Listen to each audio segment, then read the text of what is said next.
Hello everyone, I'm Suresh Ramani and I'm very excited as today I shall speak on the cloud offering from Microsoft called as Microsoft Online Services. My objective is to demystify cloud services and explain the business benefits of Microsoft Cloud Services. My presentation will be in two parts. In part 1, I will explain the concept and the advantages of cloud computing. I will then give information on the Microsoft Cloud offering. Part 2, we will do a deep dive on the Microsoft Online Services. So what's cloud computing? A few years back, cloud was what contained rains and what you saw up in the sky. But today, cloud means something different. Let's try to understand the term cloud computing. Traditional way in which you use software, say like payroll for 100 people, would be that you will buy the server hardware, the payroll software, pay for payroll implementation, pay for regular maintenance of the server hardware and the payroll software. Now, if you are given an option to pay monthly rental for using the payroll software, which is hosted by the payroll vendor on his server in his data center, that would mean you don't buy the server, the payroll software, etc. You shift from the CapEx model or the capital expenditure model to the OpEx model, which is operational expenditure model. That's cloud. So cloud computing in simple terms is a delivery model where we shift the data and applications to the vendor data center. Also, the provision of users should happen on the fly, meaning if I want to add users, it should happen in minutes. Let's understand OpEx versus CapEx.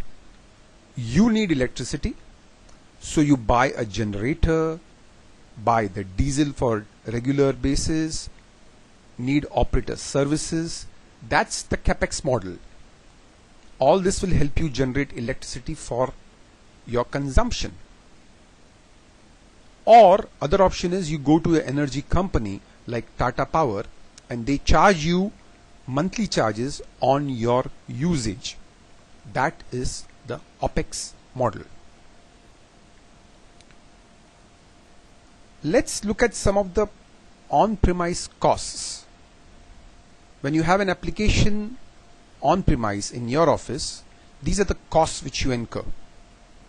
First head is the equipment, the software cost and the networking cost. Typically people look at these costs, but there are other costs which are equally important.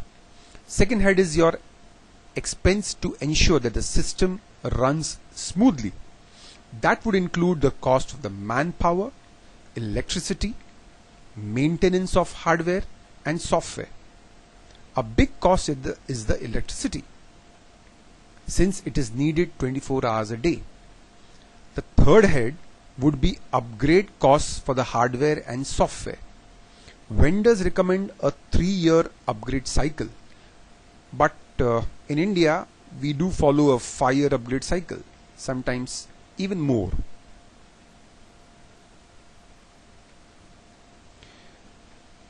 So even after incurring the costs associated with an on-premise solution, there are still some issues or the pain points.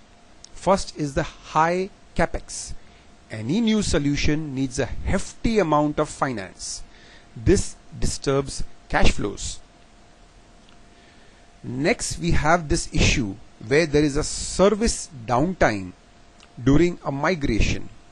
This downtime is considered to be a pain before pleasure. Next is the headroom. When you plan a solution, you always tend to buy about 50% extra storage, extra RAM, extra user licenses, etc.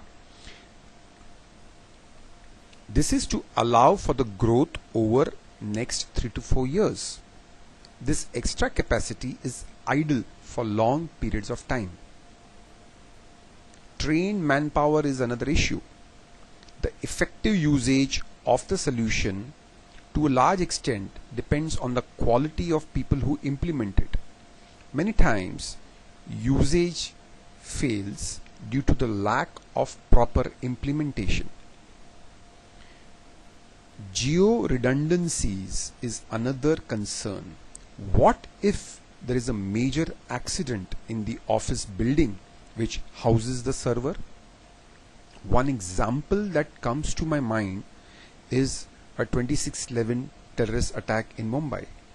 We had a customer in Nariman Point, which is the central business district of Mumbai. During 26/11, the whole area was cordoned off. For 5 days, the server was shut down. The customer had offices and factories all over India. But since head office server was down, all operations were shut down. Lack of best practices is an issue. The way technology is run depends to an extent on the knowledge level of the technology partner. There are good partners like us who have a good record, but many partners just fail to measure up. Simple things like backup plan or policy is not in place. Internal threats are the ones posed by the internal staff or by the staff or your incompetent service provider. Since these IT pros can cause havoc, they are given undue importance. Even then, sometimes they can cause a system to fail. With email being the most important way to communicate, for an on-premise mail server, there is always an issue of spams and IP blacklisting, which reduces the productivity of all users. In order to reduce cyber threats, vendors advise us to regularly apply patches to the server operating system and the applications. But at times, a new patch can cause a downtime. So it is considered to be a necessary evil.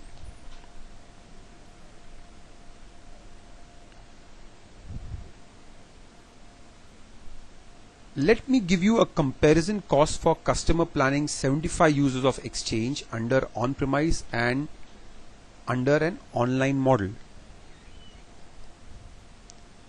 What we see is that over a 3-year period, the online model will be about 30% cheaper. Note, not only that, you will get features that are just not possible in on-premise model, like data center redundancies, free upgrade to next versions, etc. Let me state that the figures mentioned here are not some templates published on the Microsoft site. They are taken from our actual proposals to Indian customers are in Indian rupees. So you have got a total cost of ownership over 3 years for a 75 user MS Exchange setup at about 10,46,000. Corresponding cost for an online environment would be 6,82,000, and this also includes 75,000 rupees to be paid in services for implementation cost. I have taken the rupee dollar rate as 45, so that's a variable which we need to take into account.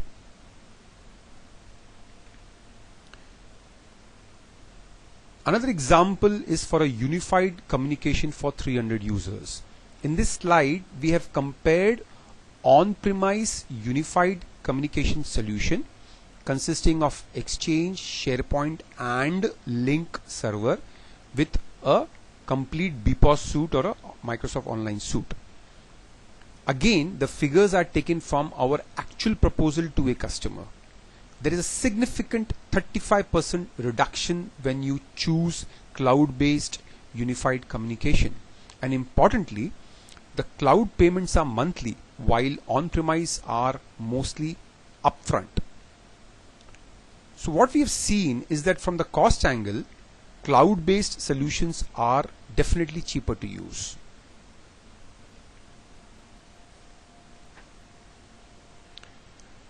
Let's understand a few more terms of cloud services. Essentially, they are of three types. Software as a service, SaaS. This will consist of various applications like SharePoint, Exchange, CRM, etc. Second would be platform as a service, PaaS. Example is Windows Azure. So what's Azure?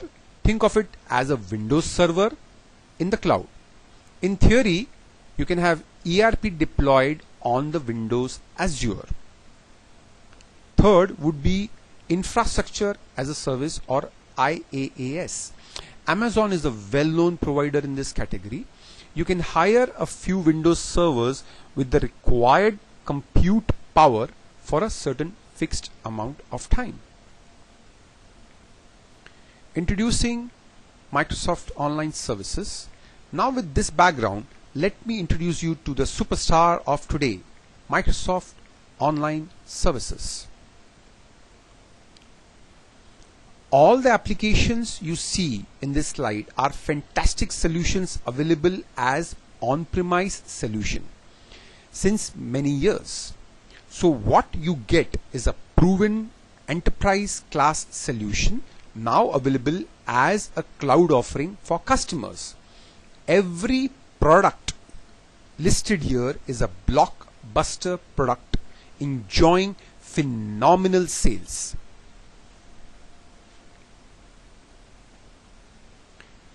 The nicest thing about the online services is that they integrate so very well and cover a wide range of functionality as shown in this slide. A user can switch between applications and across devices without any problem whatsoever. Microsoft offers these services for two types of users. First is an information worker or a knowledge worker or a power user. These users get top of the line functionality and the ability to work from anywhere on any device. Second category is a deskless worker. Let's consider a factory environment where a certain type of users are very light users of email. These users mostly consume content and rarely create it. For such users, there is a low cost, low featured offering. Note that the reliability of this offering is not compromised. Only the functionality is limited. For a standard suite, you should either consider Exchange Online, which is at $5 per user per month, or a BPOS Online, which is for $10 per user per month.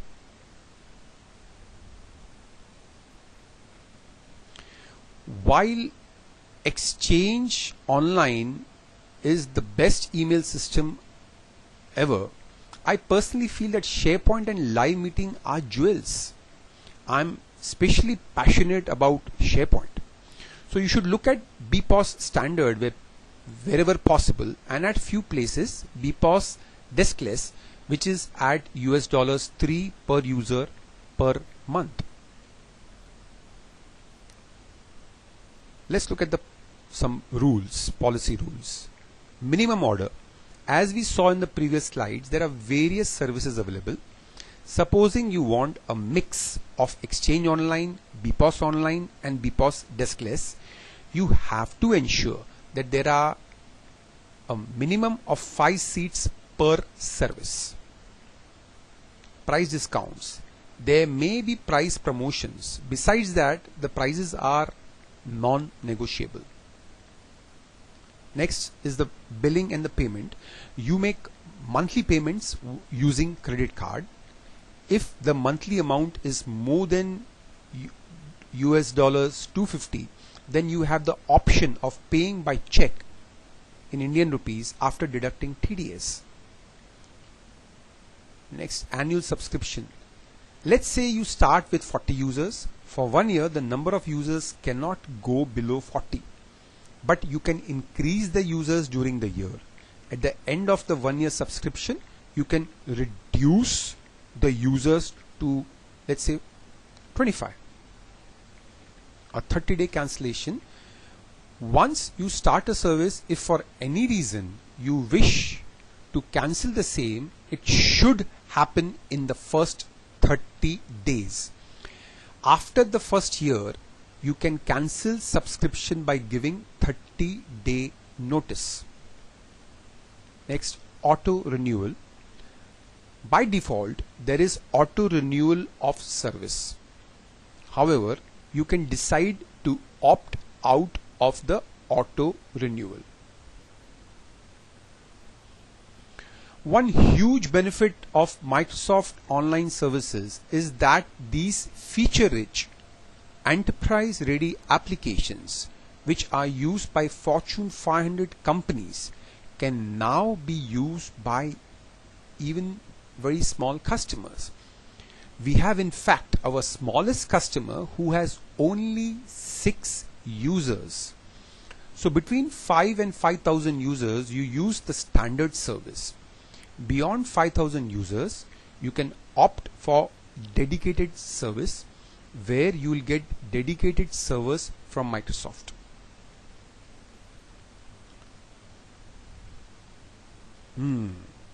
So how does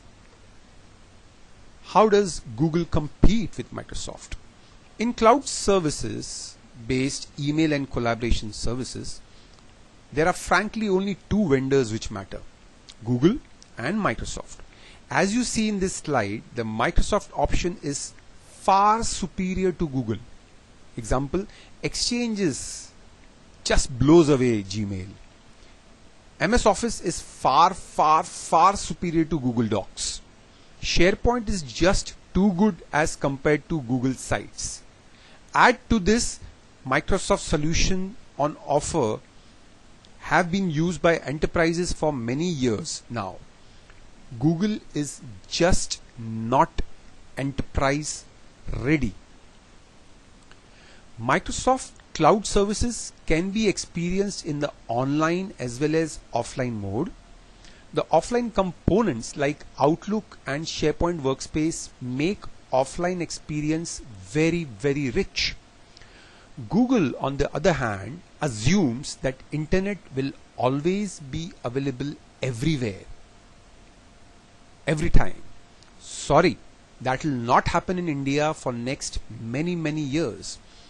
For a more detailed comparison between Google Apps and MS Exchange, I suggest you have a look at the video we have specially created. The location of the video is shown in red in this slide. One question which normally comes up during any discussion on cloud services is, how secure is my data on the cloud?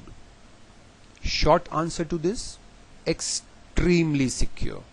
Let's examine the security in the cloud now.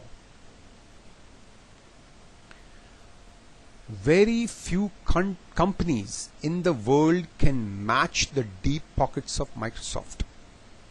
And Microsoft is dipping into those deep pockets and building world-class data centers all over the world. Let's understand the motivation level of Microsoft as far as the security of its data centers is concerned. It has invested billions of dollars in its data centers.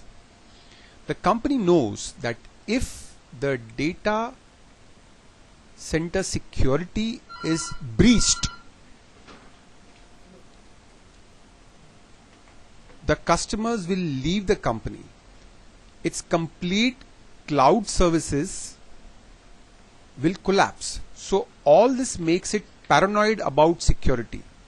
Its life depends on the security of its data center. Now let's look at our own motivation for security within our servers in our company. Does our life depend on it? No. If there is a breach of our server, will our customers leave us and our business collapse? No.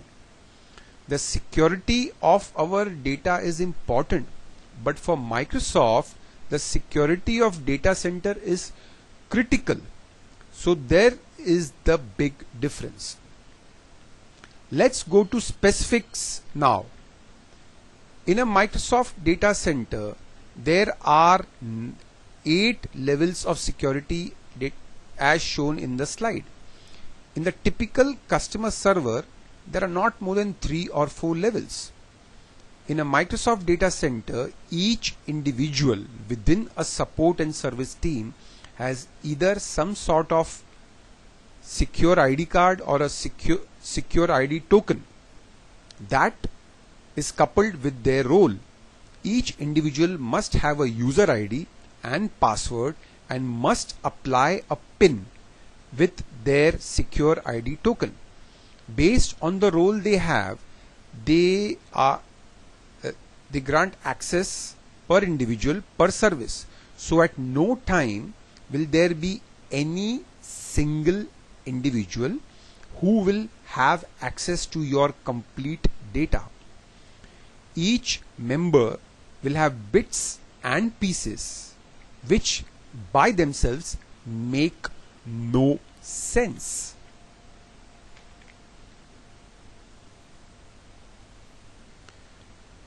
When you start a service with Microsoft, you get a service level agreement from Microsoft which says that the service will be running for 99.9% of the time. If it falls below that level, Microsoft will pay you a penalty.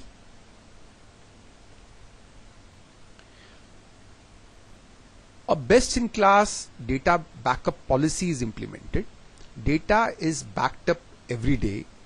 The backed up data is retained for 2 weeks, and in a highly unlikely but theoretically possible event of the data center itself going down, the secondary data center will come up with all your data intact within 4 hours. Now, is there anyone who can replicate this?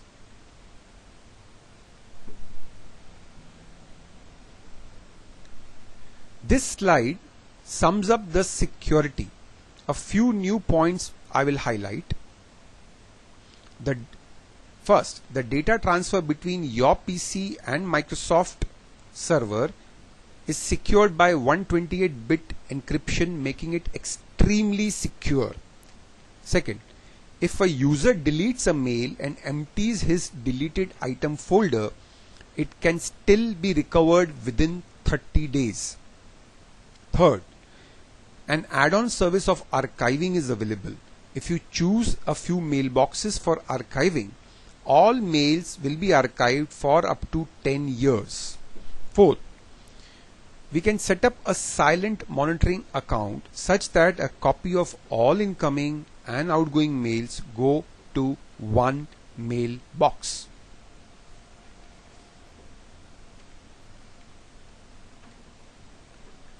With this, we come to the end of part 1, where we discussed cloud computing in general and Microsoft Cloud Services in particular.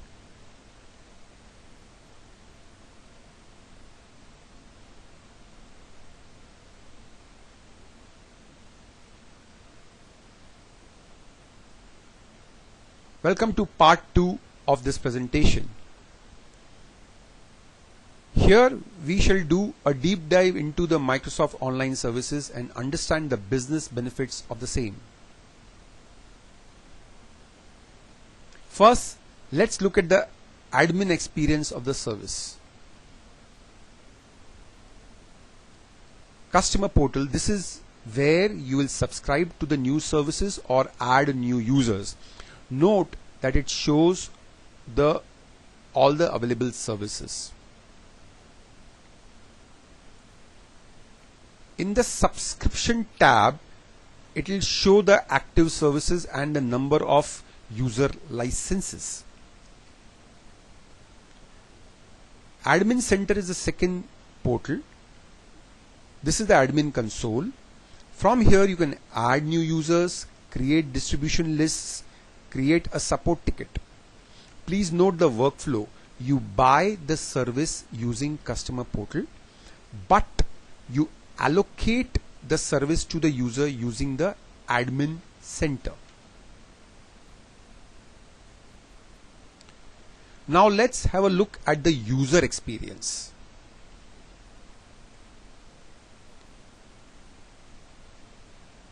For information workers, you can configure a single sign-on. This is the gateway to all the available services. It eliminates the need for typing your username and password for any of the services. Let me tell you an interesting application of single sign-on.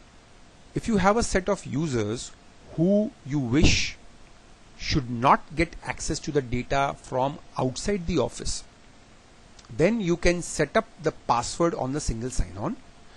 As soon as the user starts his PC, the single sign-on gets loaded and he will access his services without the need for password. Let me mention that our friend Google does not have this. This is what the user gets from where he can access all available services. This is the console for a standard information worker. On the left you see three links: Outlook Web Access, SharePoint and Web Conferencing. From one place the user has access to all his services. Note that the email link is for the browser.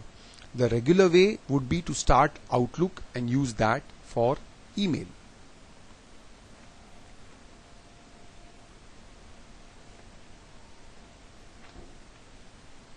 So let's see what you get for your email. The information worker gets 25 GB mailbox. This is huge by all accounts. This mailbox can be configured with Microsoft Outlook and you get full functionality of MS Exchange in form of shared calendars, collaboration, contacts, etc. The information worker can also configure his smartphone and he will get inbox sent items, contacts, calendars and tasks all synced with his Outlook. The deskless worker will get 500 MB mailbox. You cannot configure this with Outlook, nor can you configure it with a smartphone. The mail data gets backed up daily. If a user deletes item by mistake, he can restore items using the recover deleted items command in Outlook within 14 days after deletion. If the user deletes mailbox by mistake, then a service ticket can be raised. If request is made within 30 days of the deletion, the mailbox can be restored. Microsoft gives you 99.9% financially backed service level agreement. You can also do directory synchronization. What this means is that if you have say 500 mailboxes on the on-premise exchange, you can shift 100 of them online. Thus you can have a mixture of on-premise and online exchange users. There is also an ongoing security assessment of the data center to check the security level of MS Exchange. Also important to note, the email you get comes after being filtered by a world-class anti-spam antivirus service. This is how the email system works. All incoming emails first get filtered using the Exchange hosted filtering service, which is a part of the offering. The spam gets blocked and the clean mail goes to the Exchange server. If you have subscribed to the optional archive service, a copy goes to the archive mailbox. The spam-free mailbox then gets synchronized with your local PC Outlook. On SharePoint, you can create 100 sites. For SharePoint, you get 250 MB per user space on aggregate basis. This means if you have 10 users, you'll get 2500 MB of SharePoint space. The SharePoint data is filtered using the special SharePoint antivirus software, and with the tools available like business forms, blogs, wikis, etc., you can create magic. This is one of the hidden jewels. You get a secure chat system to be used for your office users only, and within the office you can also use audio and video.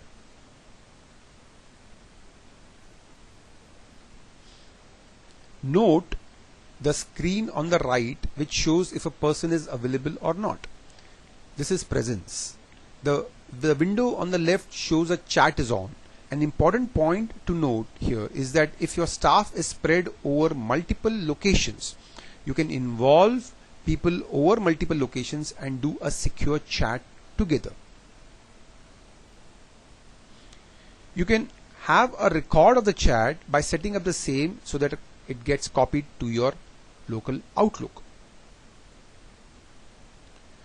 You get a tool using which you can decide how to communicate with the person.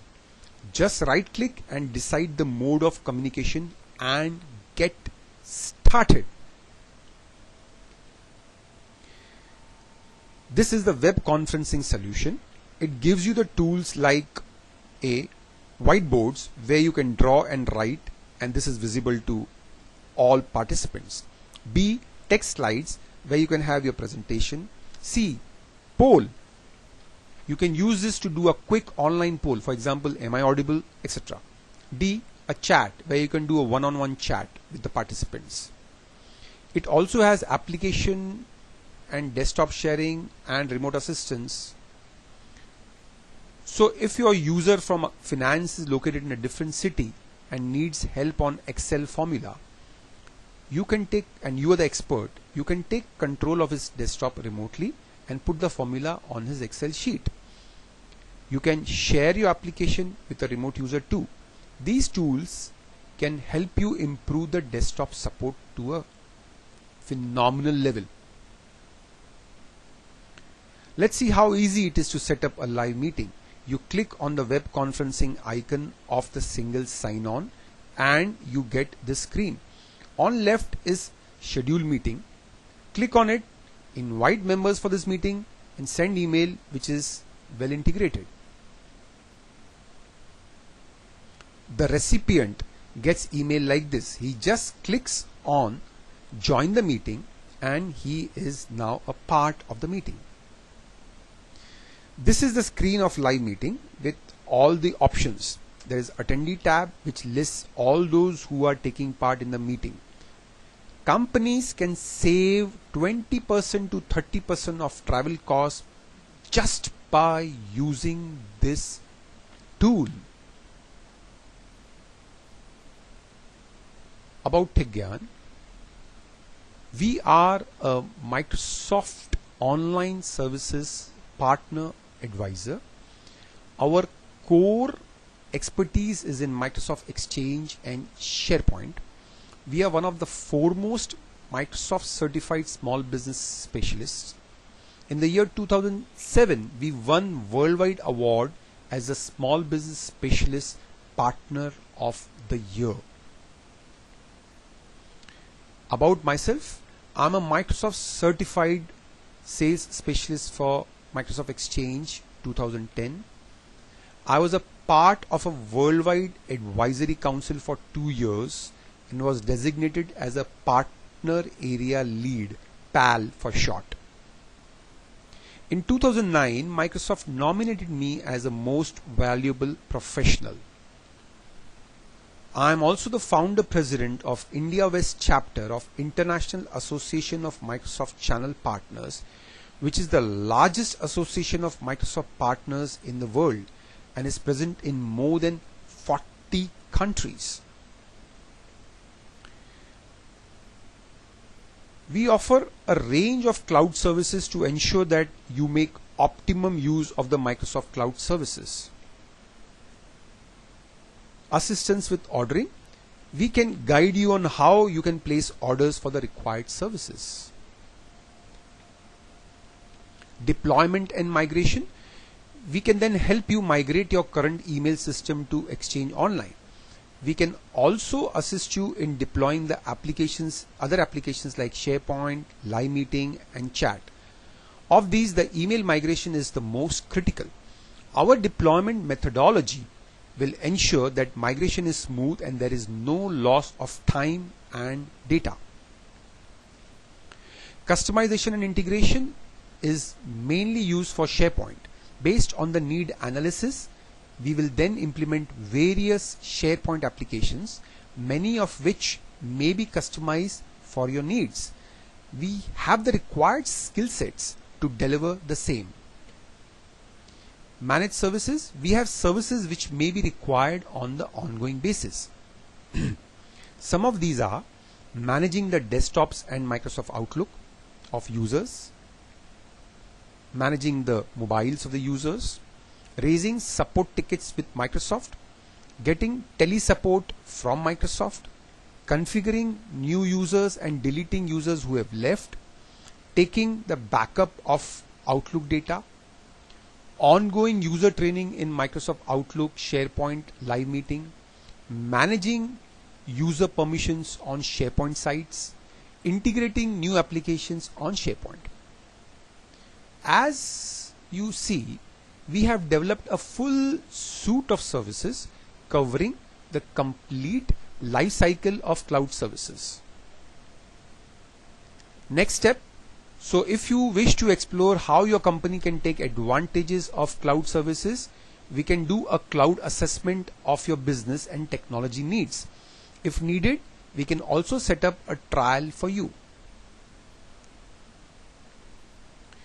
We have compiled a bunch of resources on Microsoft Cloud Services, MS Exchange, SharePoint, etc. These are listed on this page. Please visit the listed pages for in-depth information. If you need more information, please send us an email or call us. I thank you very much for listening to me. Have a wonderful day.